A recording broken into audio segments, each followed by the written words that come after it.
Hey everybody, it's John.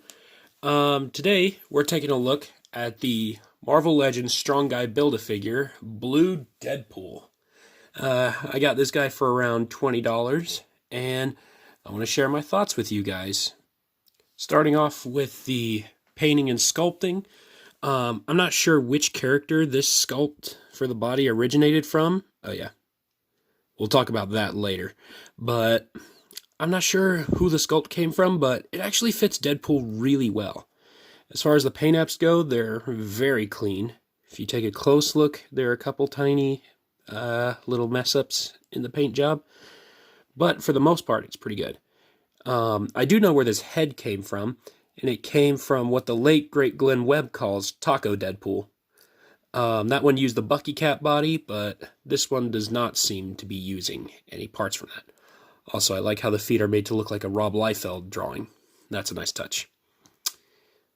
As far as accessories go, in addition to the two katanas he comes with this pistol, which is it's identical to a gun that came with the movie Deadpool that I have, and you'll see that guy with the size comparisons, but came with this pistol. It's in a pretty cool metallic blue, and he also came with this. I don't know what this is, but I call it a shotgun. Oh yeah, it's slightly warped. But that's fine. In addition to those two guns, he comes with Strong Guy's head. And he uses the same ball joint that Deadpool does, so that's fun.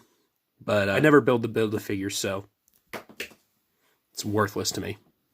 Each of his accessories fit in his hand with a bit of finagling.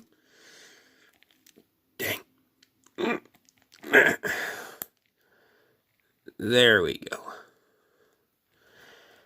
It's about as good as I'm going to get it on camera.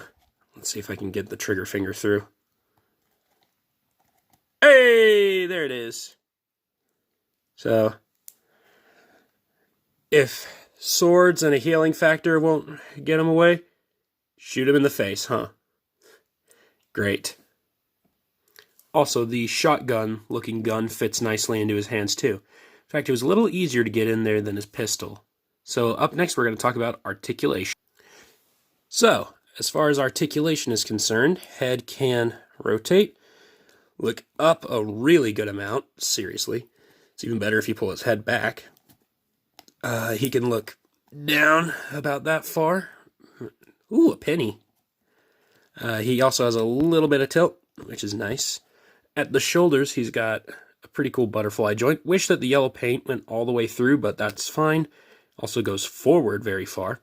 The shoulder, arms rotate and hinge out a little over 90 degrees. Got a bicep swivel, double jointed elbow. Very nice. Then at the wrist, he has a rotation and a hinge that moves down and up. Same thing on the other side. His belt likes to do that a lot. It's a separate piece. At the ab, takes a bit of force, but you can crunch that far forward, that far back, but that's just with the belt in the way. He actually goes further without it. He's got a waist swivel, which is always nice to have. Now at the hips, I don't know why, but on my particular copy, he's really loose on this side, so I'm going to use this side. He can kick forward about that much. Can't really kick back, although he can kick out to the side about that far, which isn't much, but it's better than nothing. At the thigh, he has a rotation, a double jointed knee, which is always nice to see. Hey, I rhymed. But you get rotation at the calf, a hinge up and down at the ankle, and that crazy ankle rocker pivot that I love. Taking advantage of the ankle pivot, this is his widest stance possible, still with both feet flat on the floor. So, for size comparisons, here he is next to movie Deadpool. Focus, there we go. And that's actually pretty good scaling. They're the same characters, so they should be around the same height. Here he is next to Negasonic Teenage Warhead. Whoop, she doesn't want to stand. So, since Negasonic Teenage Warhead is a teenage character, it does make sense that she's a little on the shorter side. And then finally, here he is next to the 20th anniversary Hulk. And yeah, I feel like that scales about right. So, with everything previously said about this figure, what do I think? Personally, I like it a lot. I would definitely suggest picking it up, although if your hip has an issue like this, where it's very loose, I'm very sorry. I'm not sure how to fix that. But on the bright side, the figure itself is pretty good.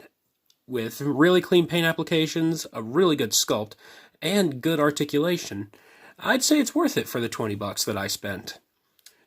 Next time, we're going to look at something old for review. Hope to see you then. Bye.